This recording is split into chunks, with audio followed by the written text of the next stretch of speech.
Welcome back to Condone Yourself. Well, we're here to talk about episode 5 of season 7 of All Stars, All Winners, RuPaul's Drag Race. And I like that. I'm gonna go back every time. It's a lot easier. We have Joe. We have OT. What's up, people? And we have Kelly. Hey, everybody. Yeah, it's only the second time tonight we're doing this. So, all right. So let's talk about episode 5, and let's talk about after Monet gets blocked. All right. Let's talk about what happened there. Yes. Yes. So Vivian, you want to talk about the part about the Vivian? Yeah.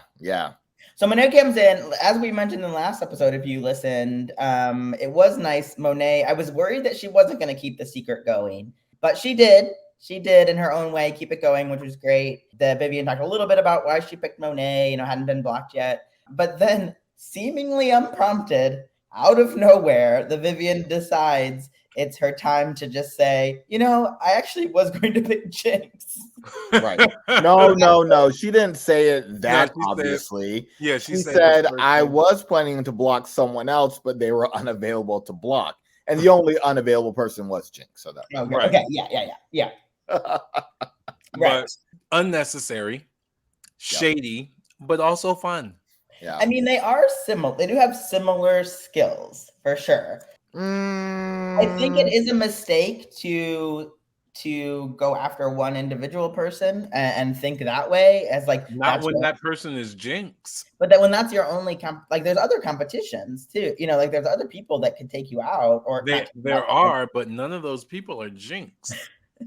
Like Jinx and Trinity have proven themselves to be the most dangerous people in this competition right now. Mm-hmm. So if you're going to go after anybody, especially at this point, those are the two people who you're looking at.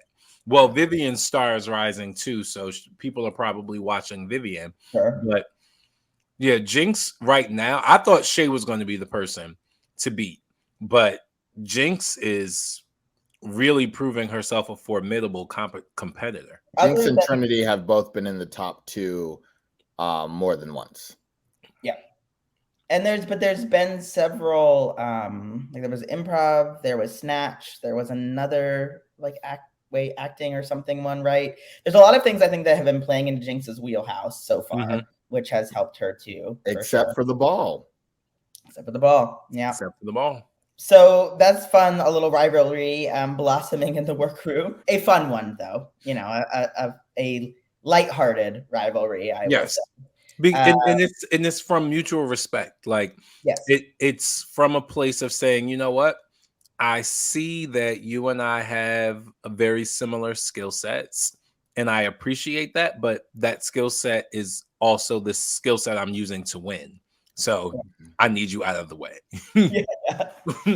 It's not like the Boogers versus the Heathers in season 3 or Relaska Talks versus everyone like season 5, where it kind of got ugly. And, this just seems really fun and entertaining. Or the Old Lady Brigade against Violet Chachki and Pearl. Yeah. It seems a lot more fun and like just high quality entertainment. So I'm here for it. In general, the rivalries and the competition have all had this edge of fun with the winners, which is making it even more fun to watch. Yes. Yeah, I don't understand what drove Vivian to make that comment. Nobody asked.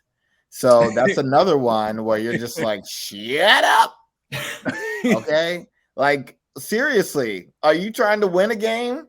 Don't tell anybody your hand or what you planned to do, but you couldn't do. Why would you do that? No one even asked. She just unpromptedly said that. Welcome to Drag Race. My mom always said the only time a fish get caught is when it opens its mouth. That's right. So boom shakalaka, Vivian, and foreshadowing. Guess what happened? Yeah. Okay. This week's challenge, there wasn't really much in the workroom, right? Other than they kind of just got into the challenge, which is the draguation speeches. Yes. I want to give. No, I think there's a key thing that we're missing here. Oh, Okay, Keys, go go for ahead. it. One is RuPaul's outfit I was when just he gonna entered say, the workroom. yeah, Like that was like, I'm like, wait a minute. yeah, Are we yeah, watching the same show here? Because exactly. I was not expecting that look from Rue. It was very is it avant-garde, OT? Yes, avant-garde See you, fashion. Joe. Yes, I'm learning. I'm you picking up are. some things. It's so funny because you have such a great sense of style, but you are so lost when it comes to fashion, which is crazy. Because if anyone ever saw you dressed, they'd be like, Joe knows fashion. Yeah. I don't know what to call it, but I know what I like. Yeah, I have it written down. I was gonna go right to that, so I'm glad you said something, Joe. Is like the sleeveless jacket, the MC Hammer pants, It because was we're so used to just like what suit is Rue gonna have on today? What kind right. of What kind of suit? jacket? What shirt? What Yeah, shoes? and I loved it. I loved the surprise, and he even did the MC Hammer dance, the typewriter, like on his way out. It was so good. When he walked in, I yelled at the TV. Yeah. Like it was really, really good. Yeah. And all the queens that were, the expressions on their faces, they were like, Mhm. "Ooh, okay, Yeah. okay." Yeah, So it was great. it was a good surprise. And then the other thing we need to call out is that this week the winners give out 2 legendary badges. Yeah. Or get 2 Yes. legendary badges. One to keep and one to give away.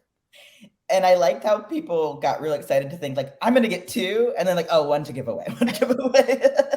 I think they all thought like they were gonna earn 2 themselves if they won, but I love that twist. I I love love it too. like up in the ante. It adds a fun other element of drama to be like, who is your fan? Who are you gonna give it to? See, Like so here's my wish, and since I've gotten my wish earlier this season for the entire season, I'm going to put this wish out there. I hope that that one of the queens gives a badge to Evie. One, because Evie deserves one, but 2, also to level the playing field. And then I hope the other queen, which if everything goes the way I would like, Raja will give hers to Evie, and Jinx will give hers to, I'm going to say, Trinity. I would like it to be Shae, but I'm going to say Trinity, because what I would hope is that the person who wins says, who is the person that I most want to beat? Who is the person who I want to see at the end so that I can beat that person? That's how I would play it, especially in this season, right? And I said this last episode, right? Like, I think a part of being on this episode, of being on this season, is being the best against the best. yeah. And so at this point, if I'm in the lead, I have 2 badges, I have a badge to give away, I'm going to think to myself, who is my strongest competitor that I would like to take down? And that's the person I'm going to give the badge to. Do you think Jinx will think about that though? Yes. I would give it to someone who I thought. See, I would be the kind of person that would be like, yeah, I want to be against the worst people. So Because I mean, honestly, this whole competition, this whole series of competitions is all about beating the best. So it is having them at the end so you can beat them at that final line. They had all season to get it to your level. They had all season. Yeah, that's true. And they got caught. I get what you're saying, but for me, like, I'm an apex predator, and I would like to beat the best at their best. And if I know Shea Coulee is the biggest, baddest queen, and then I can say I'm the one who took her down, like, that's what this competition is about more than anything. It's about the bragging rights. Like, yeah, of course they're getting 200,000 doll hairs and they love that, but the reputation is the bigger deal. So if you can say at the end you beat Jinx Monsoon, Shea Coulee, and Raja, like that to They're me all, says, I mean, they're all winners. So yeah, Yeah, they they're all are, winners. but I just, for me, I would pick the person who I thought was the strongest, and that's who I would give it to, because that's who I would want to beat at the end. Here's what I think is going to happen. I agree with Evie getting one. By who, I don't know, but Raja seems the most likely because they were recently they were the last two to get a badge. yeah. Mhm. Right. I think Jinx is going to either give it to the person who she just blocked, because they have no possibility of getting a third badge Oh, in smart. the next one. So she's still level with that person. So that would be the Vivian, or give it to the person who was most recently blocked and has been doing ho hum on challenges, which is Monet. I see one of those two getting it, just because I think Jinx is just thinking about who's less likely to, who's most recently blocked and less likely to get a third badge. Well, I'm excited to see whose predictions come true. So, because they're going to do it at the beginning of the next episode, right? Yes. Yeah. Anything else from the workroom before we get in? What are your predictions? No, I'm Switzerland always. I can see both sides. I'm going to remain neutral. Should we just get into the challenge? I don't think there's anything else really. You know, I love talking about the challenge, so let's bring it on. So I thought the challenge was really fun. They've never done this before, have they? No, not anything like this. No. Yeah. They done had a eulogy. they did eulogies. They've done speeches of some sort, Okay. but this was sort of unique take on the speeches. And I realized after that I should have taken pictures. I loved all of their graduation looks too. Yeah. Like the hilarious takes on like what professors would wear, but like dragged up a little bit, and like the different takes on like the cap. I thought all of those touches on like, and everybody's was so different, which was fantastic. But first up, and she got to pick the order, was Monet. So she put herself first. Smart. Yeah. Very smart. I would like to go. Anytime something like this happens, I want to be first, because you get to set the tone. Mhm. And it's up to someone else to change it. But you get to set the tone, you set the pace of the show. Like that, to me, going first is paramount. Like if it was me, I would have done the exact same thing. And in classic Monet fashion, in the workroom, she was trying to be like, remember that I put you in the spot for when you like to try. Like, Monet, give it up. Like, this is She's trying to get that extra badge, and you know what? It might work. It might work. It might work. We'll see. I thought Monet's speech was fun. I thought everybody did. Again, like these are such good queens. So there was things I liked about all of them. I will say my favorite highlight of Monet is when she said, grit your teeth, sniff some poppers, and take it. Like, I thought that was great. I liked Monet too. It's a pity that in, I will say, typical Monet fashion, that she had a wardrobe malfunction, so to speak, with her comb falling out her hair was a little bit of a distraction. But she pulled it through and was a good start. Again, that's one of her strengths, so I wasn't expecting any less from her. So I will say that I did love that hair. I thought the hair was fantastic. Yeah. She looked really good. Yeah, the speech was fun. It was funny as I anticipated it would be. Next up was Shae, who I think had probably the sexiest graduation look. That low cut in the front where you could see kind of, I don't know, like almost pasties underneath. It wasn't a full bra. She looked incredible as always. What did you guys think about Shae's speech? I thought it was good. I don't remember too much of it, but I thought it was a smart speech. It was entertaining. It wasn't my favorite by any means.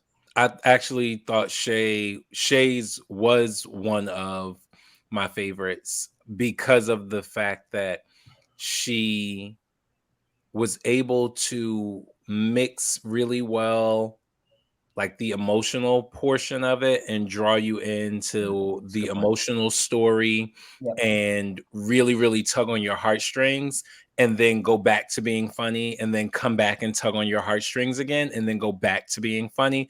And so it was one of my favorites because it took me through a gamut of emotions, and it was also really intelligently delivered.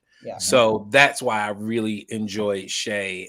But if we're talking top 4, she was 4 of top 4 for me, but she was definitely top 4 for me. Plus, we can all relate to like cafeteria stress of being not knowing where to sit or like who you want to sit with in the place. Nope. Well, not you. Yeah, no. Sorry. And she did have that great line that I noted where it was like some John Hughes film, but I guarantee you it's not because I'm Black. Yeah. And then up next was Trinity, who started off so strong with her Hooked on Phonics bit that was just like, because she had confirmed that it was real, like that she was on Hooked on Phonics, like that self-deprecation, but also like nailing the timing and the way that she kind of delivered that was a little bit different than she practiced it. I'm glad it was. She started off so strong. Now, I thought she carried the strength throughout. One of the key points in giving a graduation speech as a former valedictorian, thank you. Did we say I was a former valedictorian? Oh, okay. I just wanted to make sure that was... No, I cut that out. But no, one of the key elements of giving speeches is being able to build and then plateau and then jump up again where no one expected. And I thought Trinity did a really good job of that, right? She came out really, really strong. She got your attention. She got you to buy in. And then that's when she was able to sort of plateau and give you the meat, the heart, the real parts of her. And then she was able to, take you back to that place again and jump you up another level. So again, another really well-delivered speech that was funny, entertaining, and still heartwarming. Then Raja bringing the weirdness. Everybody thought it was going to bomb. I kind of was worried it was going to bomb. I was not. When she was doing this practice part, I was like, I don't know, but I should have trusted because everybody's been killing it this whole season. And Raj has been killing it this whole season. Yes, exactly. So I shouldn't have doubted. You are not alone, Kelly, as a major Raja fan. And I like to consider us close personal friends because we've done karaoke together. It was once, but that made us close and personal. Yeah, I think I was so worried. And I'm super glad I was wrong. I did not expect her to bomb, right? Because as we've noted, no one has bombed this season. But I had no idea it would be that funny. Well, and I think she was one of the only ones. I don't think there was any material in her practice that actually made it. It seemed like that was a whole other thing, it was just so great. Like her 5 points, setting up a speech like that was fantastic to go through. She got us right off the bat by being like, and I am aware of your presence. Joe's face is saying something else. Well, y'all two are alone on this, and y'all are boogers forever doubting Raja. Y'all can't tell what a shady edit is by now on RuPaul's Drag Race. That wasn't real. That was a shady edit. I knew Raja was gonna kill that shit. Of course, it was a shady edit, but. And again, I fall for it every time. Okay, Joe. I did not expect her to be bad. I never expected her to be bad. But you ain't expect her to be this good. Not that good. That was boogers. Raja was the overall best. Period. Like in the second, and the person who was second was so far behind her, like it wasn't even close. Like I never expected Raja to be that funny. That was a stand-up comedy show. Like that was next level. Raja gave that same energy Gigi Good did and said, I do not have the same concern. I'm going to do whatever the hell I want to do, and it's going to be fabulous. I loved it. I love that she did a character, and she did it very well. So all the points you called out, Kelly, very happy that Raja finally rose to the top this episode, and she did it this way. You'll remember what she did for this, because it was so far from what other people did, and it was very unique, and it was very in character and on brand for Raja. I just loved it. I loved it. And then a tough act to follow for sure, but then Jada was next. It felt like a speech I would give, because I have that same sort of ridiculously unchecked delusional confidence. And so hearing her stand up there and talk like that and thinking to myself, I would say that. I have said that. It was perfect for me. It was so much fun. Jada's felt like she was actually in high school graduating, and that would be the speech of the popular person who's giving a speech to the class. And the way she delivered it, it was just so well done. I just don't know. Jada has something, that it factor, that the way she delivers things, or the way she's in these improvs or does these speeches, is very unique to Jada, and it just works. On paper, it doesn't seem like it would have enough pop, but it does with Jada. And so I enjoyed it as well. I thought she was really good.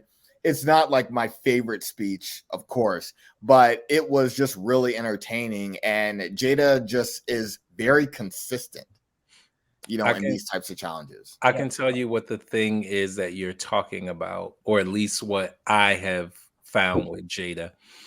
It's likability. Yeah. You want to root for Jada, and you like her. And so when she does anything, even if it's just good because you like her, it becomes great, right? Yeah. And it makes you want to root for her. And then so it just elevates everything she does. She could wear those black boots every week, and I'd be like, yes, boots, but it's because it's Jada, and you just want to root for her because she's so likable. And she commits. Mm-hmm. She's gonna see this through. Well, it is what it is. Let's do it, and that's respectable. So I love Jada.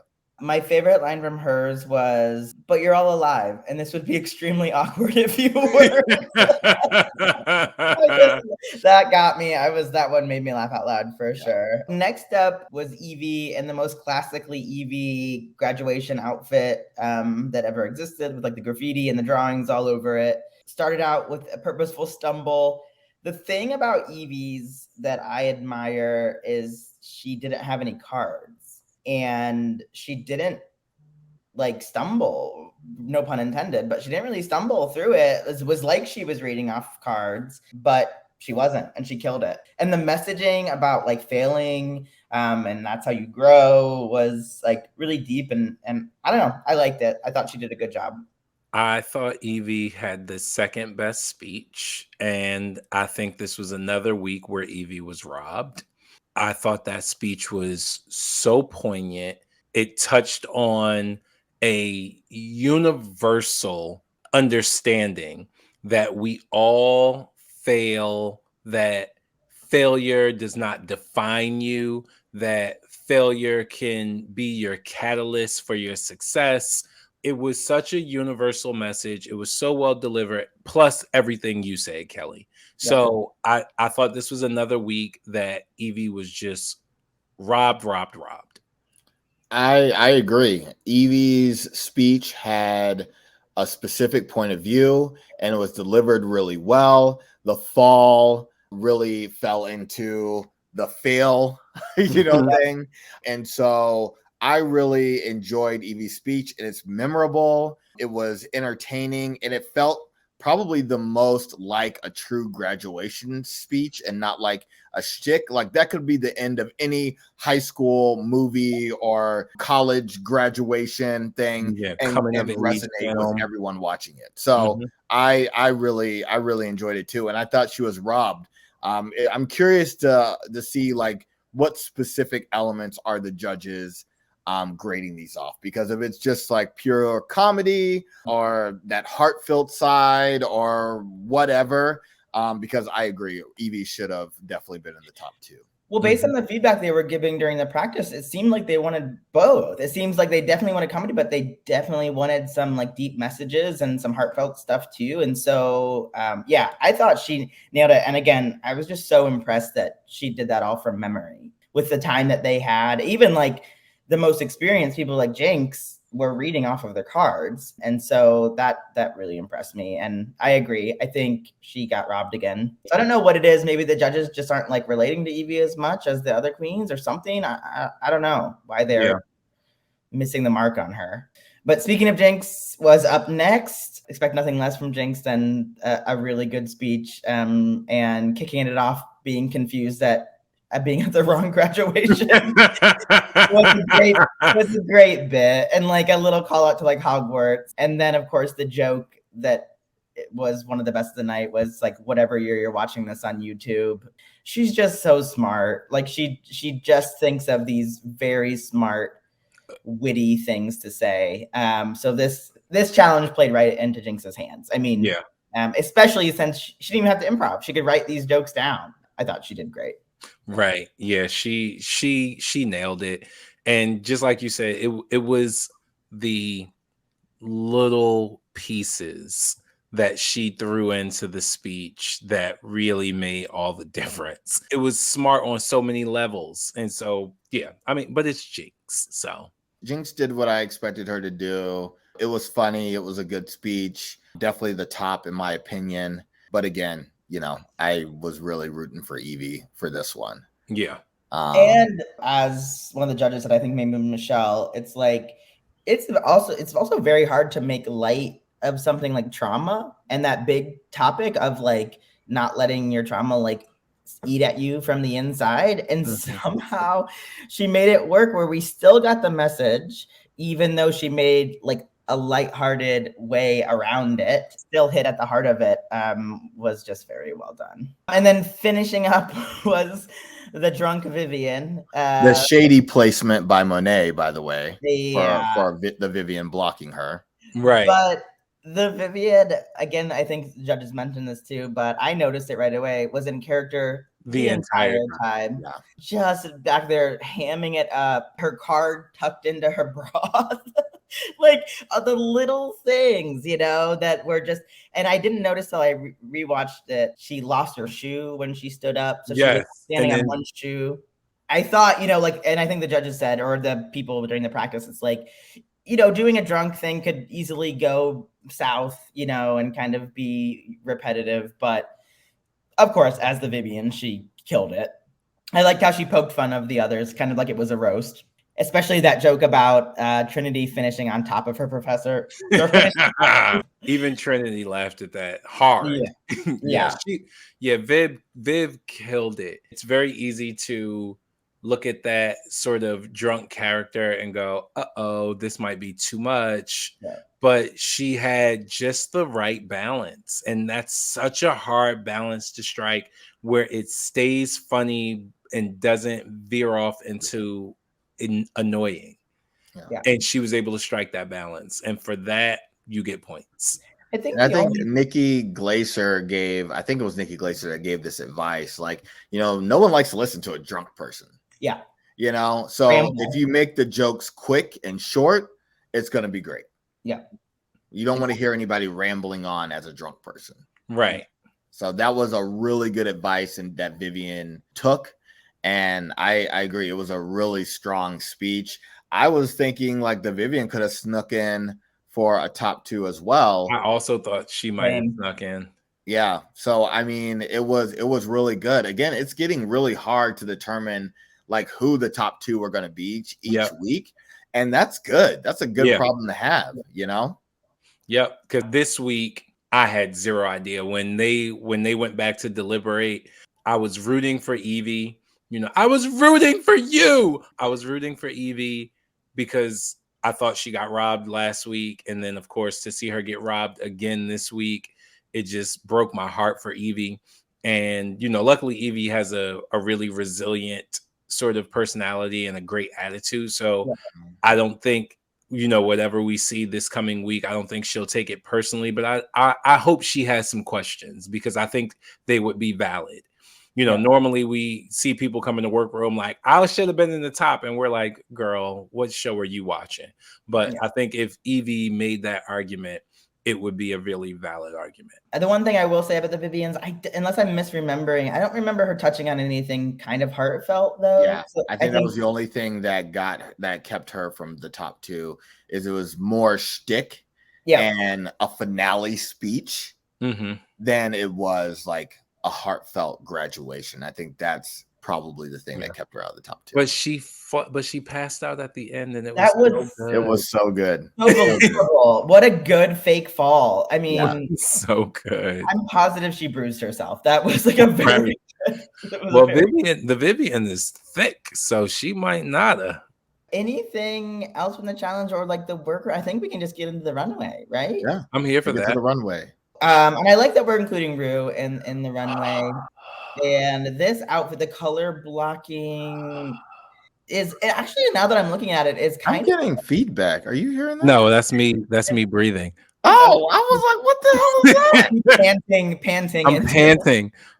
Now that I'm looking at it too, it could almost be like an homage to the pride flag.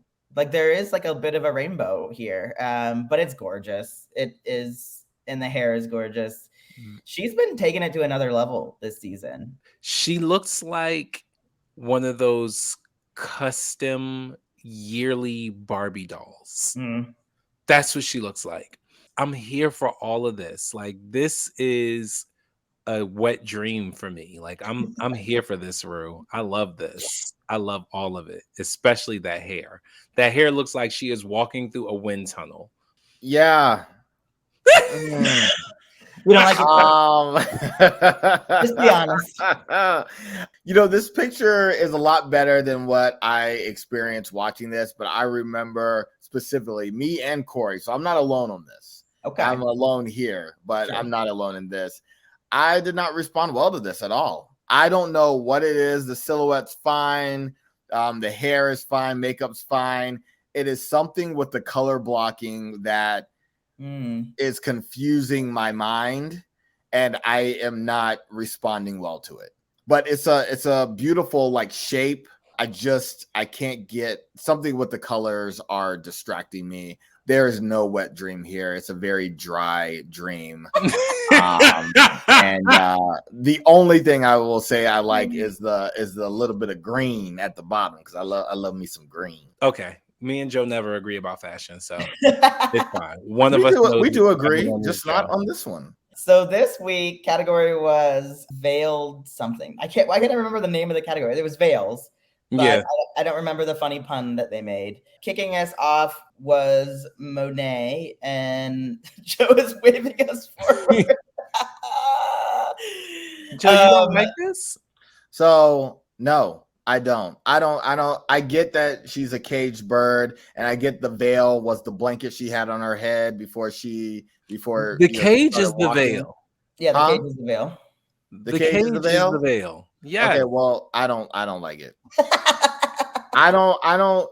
So the problem here, and I'm gonna put on my glasses to make sure I'm accurately stating this. The problem here is if she's a caged bird, like, don't you think that hair should have been a little tighter? Something. Aren't we sick of her pussycat wigs though? Yeah, but it would have worked at least in this. It could have been like a slick bird hair look, like a cardinal, or like something like feather going up. Yeah. Okay. This just seems like me trying to wear a ball cap that's too small for my head. That's what it looks like here. It looks very cramped. And if this is a bird cage, where the door at? I don't see a door. You see a door. It just seems like a mess. It seems like she found this in the trash can. It's like, I'm gonna put this on top of my head. Yeah. Ladies and gentlemen, Joe. I felt the dress was not even fluid. It was very constricting for her. I don't know. I was confused. Now you are making me second guess the cage, because that isn't what a bird cage looks like. Yeah. A bird would fly right out of that thing. Yeah. Oh my God. I am not here for this nitpicking. Hey, this is all stars, all winners. That's right. You know, if it was some other queen, they would get an actual bird cage and snip those wires. Yeah. No, but I didn't mind this look. Really, like, all joking aside, I thought I love the feather dress. I love the unique take on veil, like not just a plain kind of wedding veil or something. Again, maybe going back to what we said in the last episode, I'm still not sure of Monet's point of view. But as a concept, I didn't mind this when she turned the corner. I thought it was pretty fun. I thought it was pretty. I was confused by Rue's critique on it being one of the most gorgeous garments to ever walk the runway. Yeah. I do think it's beautiful. I love the feathers. What I will do with this is the same thing I did with a couple of other people. Whatever these protruding hip things that Monet keeps doing, this is the third time or fourth time she's done this. I'm over it, Monet. And you know what probably would have helped the bird in the cage is if the cage went all the way down. Can we just that would be cool. You know, because wouldn't that still be a veil? Next person. You know, so if the cage went all the way down and then she had a veil at the back just hanging like it was supposed to be around the cage and it's just hanging, like something like that would have worked. But again, this is Monet not taking it to a next level, a polished level, an evolved level. And I was disappointed. I don't know. Next up was Shae. She walked very fast in this, so I couldn't get a good look. Wait, I couldn't even pop my fan. I threw it at the computer by mistake. But this was incredible. And it's signature Shae. Like this is the stuff like you expect from Shae, and it's beautiful. And she's not even showing skin like you see from other drag queens, but this is just gorgeous. It's sexy. It's fashion. It's avant-garde. It's next level. It is everything. And this is what I would like to see from Jinx, right? Because this is very old school, but it's also very futuristic. It's also very right now. Well, and it's thoughtful in that it reminded her of something, right? Like that kind of backstory and where she was pulling her inspiration from is also meaningful, and it just made me like it even more. And there are not many queens, I think, that could pull off this outfit and make it look as flawless as Shae did, and she owned it, and I loved it. And just like she said, it reminded her of her grandmother. It reminded me of my grandma. When she walked out, when she turned that corner, I was like, oh my God, that looks like something my grandma would wear. But it was also like, that also looks like nothing my grandma would wear because my grandmother was not that fashion forward. Good job, Shae. Jinx would wear something that your grandma actually would wear. Right. Yeah. So that's the difference here. In the 1900s. Yeah. Right. Yeah. Next up was Trinity, again with the giant train, making it hard to walk. So if we're going back to that, but I thought she looked stunning. I mean, I thought it was pretty. I still love the drama. I loved the red. I think that she looked fantastic. Yeah, red is Trinity's color. She looked pretty. Next. I agree. I forgot she wore this. But I do remember she had a hard time walking. It's good. It's what I come to expect from Trinity, but it's not like a wow for me. Yeah. But it is drama. Next up, Raja with this Vogue-inspired cover number. I thought this was incredible. I thought, again, no one is doing this but Raja.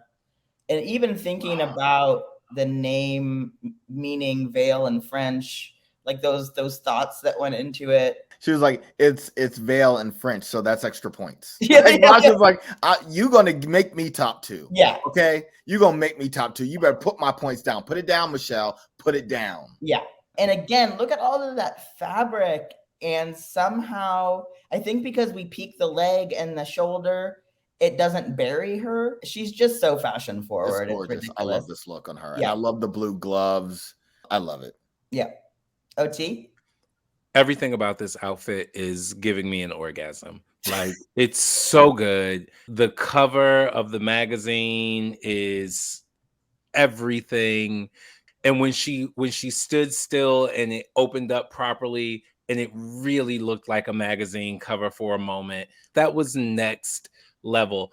And the fact that she chose a garment that is so ridiculously like messy and fashion, because that's what would end up on the cover, because it will make you want to look at it. Yeah. And so I love that it wasn't this big, beautiful gown or, a little black dress. Like, it was something that will make you grab a magazine and say, what is she wearing? And want to know more. This was fantastic. OT, you get excited really easily. Like, Rue's look gave you a wet dream. This gave you an orgasm. Look, at my age, I'm just happy it all still work. Yeah. Oh my gosh. All right. So after Raja was Jada, I thought this was also incredible. And I guess this reminds me of like people in mourning in Spain, right? Or like a lady that is like mourning the loss of her husband, or a mistress mourning the loss of her husband, right? Of someone else's husband. Yeah, exactly. And the fact that you could see a little bit of her face, it was a little peek in there, but still remained a silhouette somehow. She killed it. This definitely resonated with me for the Spain look. If anybody remembers the movie Ever After with Drew Barrymore, so this was very similar to the silhouette of the Spanish queen that the prince was supposed to marry. Oh, and she was like crying the whole time because she was in love with like one of the workers at like her castle, peasants or whatever, I don't know, and she was just crying and making all the noise. I just remember her just like shaking with the veil and everything, like so when I saw this, it just like brought me right back to that moment, because I love that movie. If you haven't seen it, condone yourself fans, definitely look at Ever After with Drew Barrymore. It's a toot. I had that on VHS, so it's been a minute. I need to rewatch. It's been a while. It's like 1998, I think. My only question too that I wasn't thinking about was there a wig under there holding up or was it like a structured thing? I was so curious about what was holding it up on top of her head. Yeah, I can tell you that I couldn't see it. No. So Jada, if you're out there, let us know, girl. Yeah, we're curious. What's under the hood? Next up was Evie in this ridiculously adorned beaded number. I thought she looked gorgeous. I really, this was unexpected for me from Evie. I don't know why it was unexpected, but maybe because it was more beauty than odd. And she kind of had a veil reveal too. She kind of like took it off at the end of the runway. Yes. But this outfit combined with the speech, I definitely think she should have been in the top. Absolutely. This to me is the best Evie Oddly has ever looked on RuPaul's Drag Race, period. Like, she looked amazing. It still looked like Evie. Yeah. And that's it. And she was still able, even through all of this high glamour, high fashion, which Evie is not known for, it still felt like Evie. It didn't feel off brand. It didn't feel like she was trying to play a character that we haven't seen her play 1,000 times. This was a home run. Like, this knocked it all the way out of the park. And then next up was Jinx with the butterfly veil being held up by butterflies. I thought that was brilliant and beautiful. Yeah. I thought the silhouette was very gorgeous for Jinx. It was very slimming. Yeah. I didn't know how I felt so much about like all the flowers up here. I don't know. I could have done with a little bit of less of that. I think it took away from how cool the veil was, but I thought she looked great. Yeah, I thought the dress was beautiful. I actually did not mind the flowers, especially around the shoulders. I didn't see them around the cleavage area until she removed the veil later. And then I was like, I don't know, but I liked it at the collar. I liked it on the shoulder and the hair. I thought she looked pretty. I thought the butterfly effect was really butterfly effect. I thought the effects of the butterflies was really brilliant. It was really beautiful. And she didn't try to use live butterflies, which is always recommended. Bye. And this is OT signing off. Shade. Joe, what'd you think?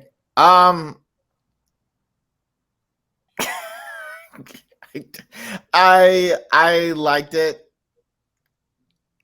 I don't know. No, I'm lying. I didn't like this. I like the color. I don't like the something with the flower placements. I don't really like too much. It just seems very crowded up top.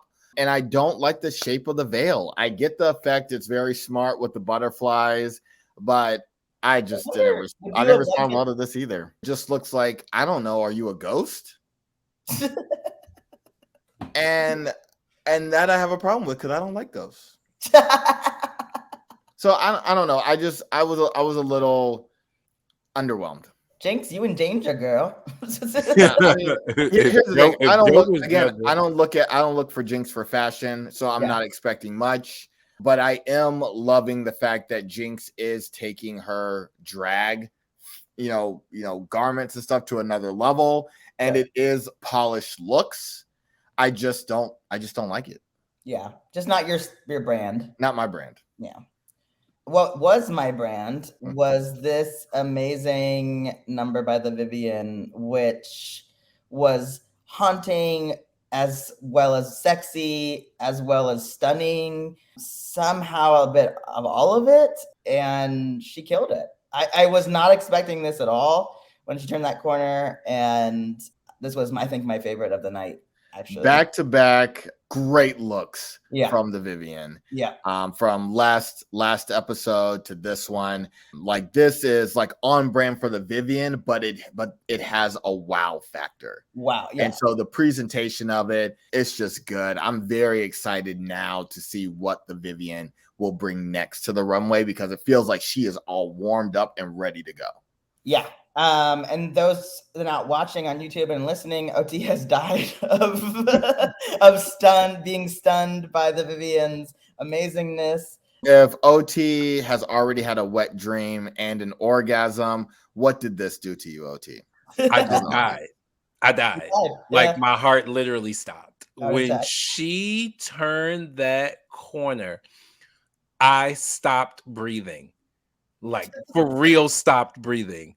It was a deep inhale, and I think I held it the entire time she was on the runway. And then you took the ball gag out of your mouth and and I stopped getting paddled. All of a sudden I could breathe again. This was everything you all said. Like it was, that color was so beautiful. Mm-hmm. It was so stunning. It was so unexpected. And the fact that it was still like high glamour while being S&M, while being campy, Viv. I died. She looks like she was like a boss bitch socialite, right?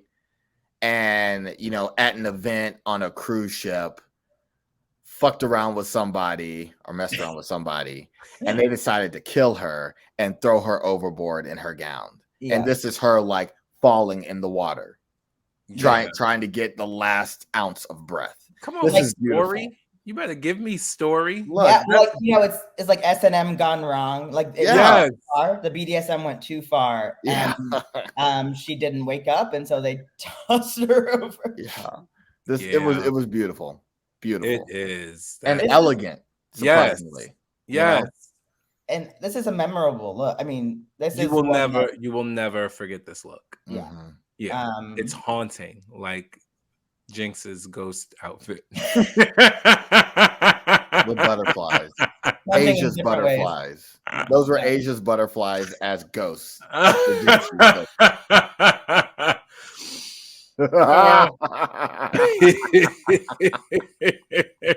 Okay, all right, we gotta move on.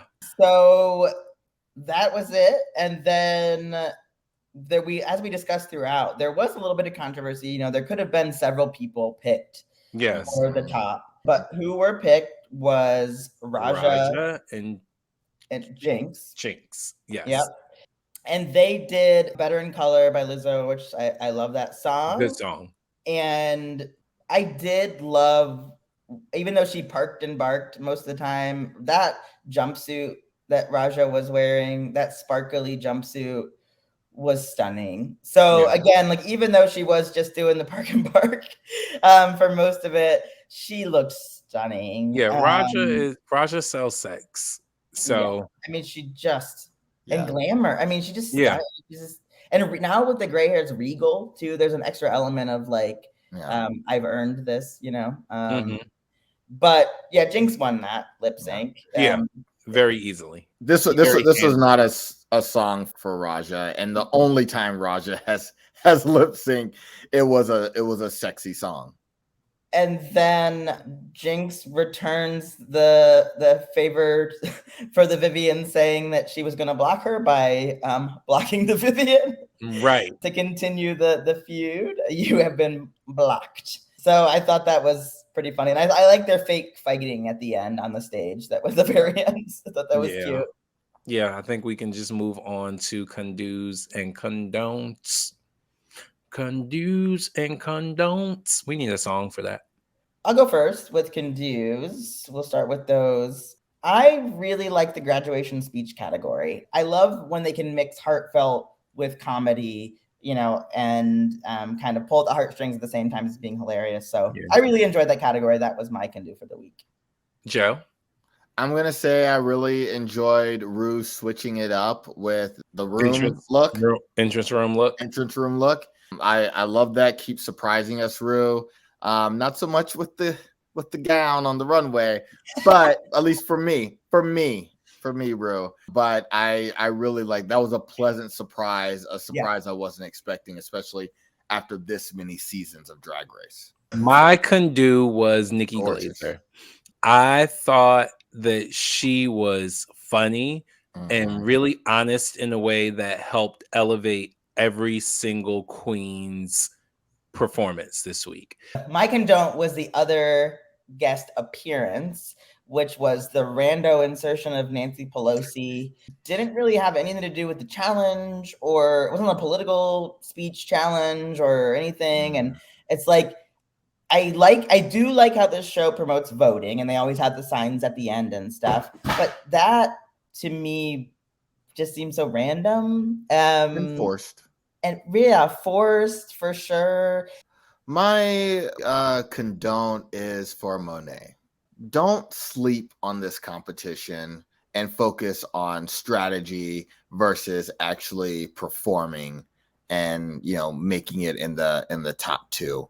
I feel like Monet has had some missed opportunities, and I'm not saying she's been terrible, but I'm just saying for at least the attitude she's conveying, you know, with getting blocked and with trying to get people not to block her or give her a badge.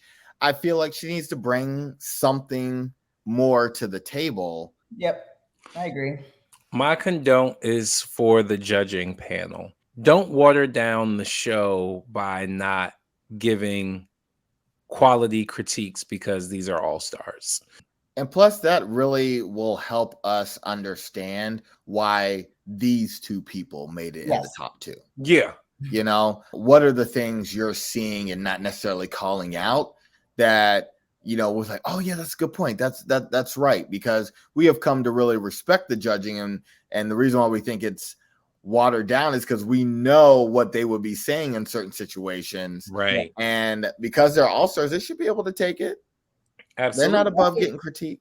Yeah, and they should always be improving and growing. I mean, that's part of the theme of the show all the time. And it's like, well, then you gotta give them critiques where critique is due, you know, and they can always make changes, elevate their look. Is there anything we missed? I don't think so. No? Okay. Wrap up. Well, we have made it through. So thank you once again for joining us on Condone Yourself, where we just finished discussing RuPaul's Drag Race All-Stars, All Winners, Season 7, Episode 5. I got it. Yeah. Be sure to tune in to our next episode, which will unfortunately be next week and not in 2 minutes, where we will be discussing episode 6. In the meantime, please feel free to follow us and tell your friends to follow us as well on TikTok and Instagram at Condone Yourself Podcast. And if you are so inclined, send us email at condoneyourselfpodcast@gmail.com. Don't forget to like and follow us and subscribe, because we need all of those things, because we want people to pay attention, because we have things to say. And Yeah. Joe has a beautiful smile. And it's Kelly's birthday. Yeah. And I'm black. That's all I have. Oh. I wanted to be the only black one. Wait, Joe, you're black? All right, y'all. I gotta do my review. I'm gonna talk to y'all later. Sayonara. Okay, bye, everybody.